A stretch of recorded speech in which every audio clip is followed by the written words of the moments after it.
Today we are going to solve GSEB Standard 10 Social Science question paper which have the subject called 10E.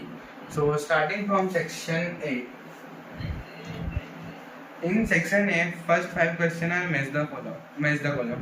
तो match the column में हमें specifically बताया नहीं जाता है कि हमें क्या करना है, यानी कौन सी प्लेस कहाँ लोकेटेड है ये बताना होता है, या फिर किस चीज़ का क्या निकनेम है, किसको क्या का कौन सी जगह पे क्या प्रोमिनेंट है वो नहीं बताया जाता। हमें क्वेश्चन को देख के कॉलम बी में से पता करना रहता है कि क्वेश्चन के रिलेटेड है कि नहीं। For example question 1 is victory tower, तो इसके लिए हमें 6 ऑप्शन दे रहते हैं: Brahmi script, Dharapuri, Kolkata, Surat, Patan and Vadnagar.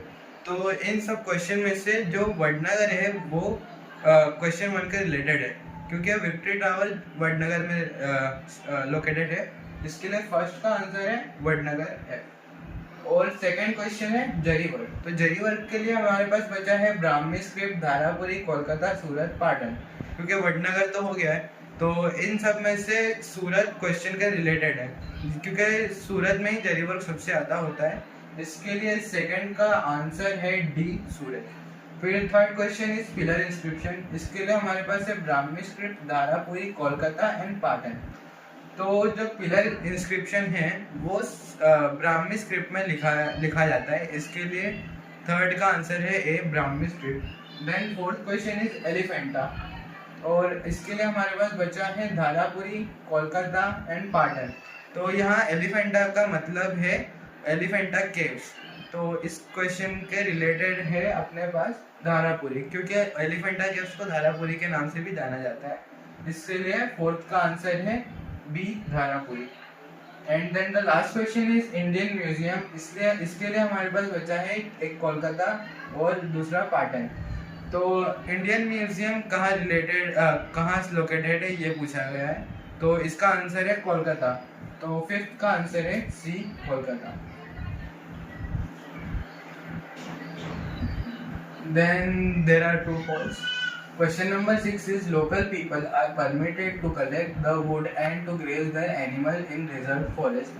Then इस क्वेश्चन में पूछा गया है कि रिजर्व फॉरेस्ट के अंदर हम जो लोकल पीपल हैं वहाँ के रिजर्व फॉरेस्ट के पास के, उन लोग अपने एनिमल को ग्रेजिंग के लिए भेज सकते हैं और वहाँ के लोग वुड कलेक्ट कर सकते हैं।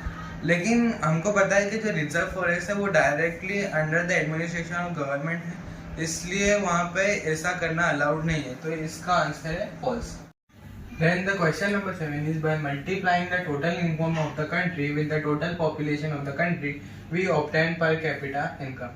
तो then इस क्वेश्चन में हमें दिया गया है कि अगर हम total income of the country जो है उसको मल्टीप्लाई करते हैं टोटल पॉपुलेशन से तो पर कैपिटा इनकम मिलती है। तो ये स्टेटमेंट फॉल्स है, क्योंकि जब हम total income of the country को टोटल पॉपुलेशन से डिवाइड करते हैं तो हमें पर कैपिटा इनकम मिलती है। Then question number 8 is government of Gujarat has started to provide nutritional food to adolescent girls and to develop their skills under Sabla योजना।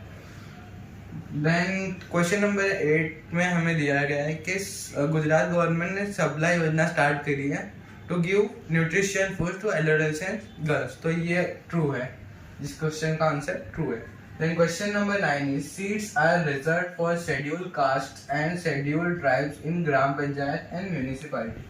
Then question number 9 में हमें दिया है कि जो शेड्यूल्ड कास्ट और शेड्यूल्ड ट्राइब के लोग होते हैं SC ST, उनके लिए ग्राम पंचायत में सीट पहले से रिजर्व होती है, तो इसका आंसर है ट्रू। लेकिन ये याद रखना की ज़रूरत है कि राज्यसभा में उनके लिए सीट रिजर्व नहीं होती है।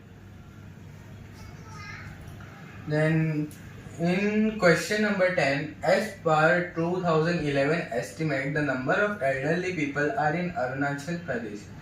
Then ये इस क्वेश्चन में थोड़ी सा ट्विस्ट है, क्योंकि हमें दिया नहीं गया है कि मैक्सिमम नंबर बताना है कि मिनिमम नंबर बताना है। अगर इसमें हमें मिनिमम नंबर बताने का बोला होगा तो अरुणाचल प्रदेश में तो वो ट्रू है। अगर मैक्सिमम नंबर पूछा है तो वो फॉल्स है, क्योंकि maximum number of elderly people are in Kerala. Then fill in the blanks की starting. In question number 11, Krishnaraj Sagar multipurpose project is situated on the river. इस क्वेश्चन में पूछा है कि जो कृष्णा राज सागर मल्टीपर्पज प्रोजेक्ट है वो किस रिवर के ऊपर लोकेटेड है, तो वो है कावेरी रिवर के ऊपर, तो इसका आंसर है Kaveri. Then question number 12 is the concept of poverty was first propounded by director of WHO. The options are Adam Smith, Beard और अमर्त्य सिंह। तो इस क्वेश्चन में पूछा है कि जो पॉवर्टी की जो सबसे पहले डिस्क्रिप्शन है वो WHO के डायरेक्टर ने दी थी, तो वो कौन थे, तो इसका आंसर है बियॉर्ड और। तो क्वेश्चन नंबर 12 का आंसर है बियॉर्ड और। Then the 13th question is American President blank presented 4 rights of the consumer on March 15, 1962 in the Parliament of America. The options are Ralph Nader, John Franklin Kennedy, Ronald Reagan.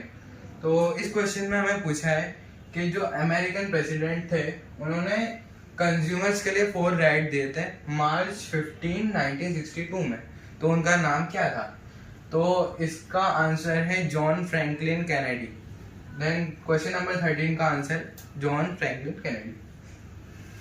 Then question number 14 is in blank lane light medium speed and heavy vehicles are normally driven. इस question में पूछा है कि जो light होता है जैसे कि स्कूटर, बाइक और हैवी व्हीकल होते हैं जैसे ट्रक और अदर ट्रांसपोर्टेशन व्हीकल्स, उनको किस लेन में चलाया जाता है नॉर्मली, तो इसका आंसर है लेफ्ट साइड में जनरली चलाया जाता है। फिर then question number 15 is blank is the main source of energy. Options are Earth, Sun, Mars. तो इसमें पूछा है कि मेन सोर्स ऑफ एनर्जी कौन सा है जिससे सब लोगों को एनर्जी मिलती है, तो इसका आंसर है सन।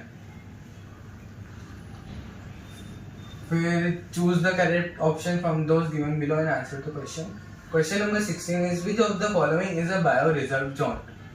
Option A is Periyar, B is Ranchigam, C is Corbett and D is Pachmarhi. तो जो पेरियार है वो एक सेंचुरी है and Corbett and Ranchigam are not bio reserve zone, then the answer is D, Pachmarhi. Then question number 17 is which of the following is not a silk type। तो India में 4 तरह के सिल्क टाइप में ग्रो होते हैं, एरी, तसर, muga and mulberry. तो यहाँ पे 3 तो ऑप्शन में दिया है, एरी, तसर एंड मलबरी। तो यहाँ पे prawns is not a silk type, then इस क्वेश्चन का आंसर है D, prawns. Question number 18 is name the biggest railway station of Gujarat. Option A Ahmedabad, option B Vadodara, option C Surat and option D Bhuj. तो यहाँ पे पूछा है कि गुजरात का सबसे बड़ा रेलवे स्टेशन कौन सा है, तो इसका आंसर है ए, Ahmedabad. Then question number 19 is when did Gujarat government implemented Gujarat Consumer Protection Act 1988? Option A 21st May 1988. Option B is 18 February 1988. Option C is 15 March 1988. And option D is 26 January 1988.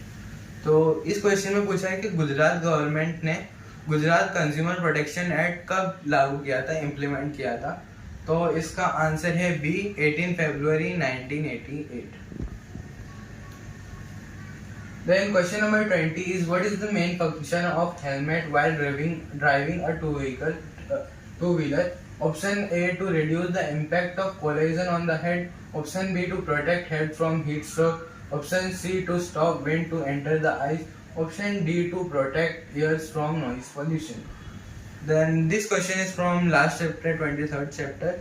और इस question में पूछा गया है कि helmet का main function क्या होता है, कि तो इसका आंसर है A, to reduce the impact of collision on the head, यानी जो हेड पे इम्पैक्ट होता है एक्सीडेंट होने के ड्यूरेशन में, उसको कम करने के लिए हेलमेट का यूज किया जाता है। Then answer the following question in short. 21st question is name the international organization to set up to certify edible products. तो इस क्वेश्चन में पूछा है कि इंटरनेशनल ऑर्गेनाइजेशन को कौन सी इंटरनेशनल ऑर्गेनाइजेशन है जिसको सेटअप किया गया है एडिबल प्रोडक्ट्स यानी जो अपने खाते हैं जो चीज़ें उसको सर्टिफाई करने के लिए कि उनकी क्वालिटी अच्छी है कि नहीं है।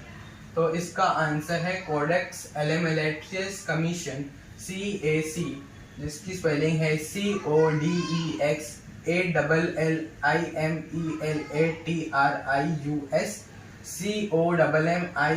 COMMISION. Then 22nd number question is, through which process the green leaves of any plant take carbon from the air? तो इस क्वेश्चन में पूछा है हमें कि कौन सी प्रोसेस से जो ग्रीन प्लांट्स होते हैं वो कार्बन एयर से लेते हैं। तो इसका आंसर है photosynthesis. Then 23rd number question is, name the government industrial policy which reduces the restriction and control imposed on private sector and encourages economic development. तो इस क्वेश्चन में पूछा है कि कौन सी इंडस्ट्रियल पॉलिसी है, गवर्नमेंट की पॉलिसी है जो प्राइवेट सेक्टर के ऊपर जो कंट्रोल इम्पोज किया जाता है उसको रिड्यूस करती है। तो इसका आंसर है liberalisation. Then question number 24 is, which animal once found frequently in Narmada, Tapi, Mahi and Sabarmati rivers of Gujarat is almost extinct? Then in this question we have asked that कौन सा animal जो नर्मदा, तापी, माही जैसी reverse में बहुत ज़्यादा पाया जाता था लेकिन अब वो ख़त्म होते जा रहा है, मतलब एक्सटिंक्ट होते जा रहा है। तो इसका आंसर है बॉर्डर क्राउड, जल बिलाड़ी। Then section is completed. Thanks.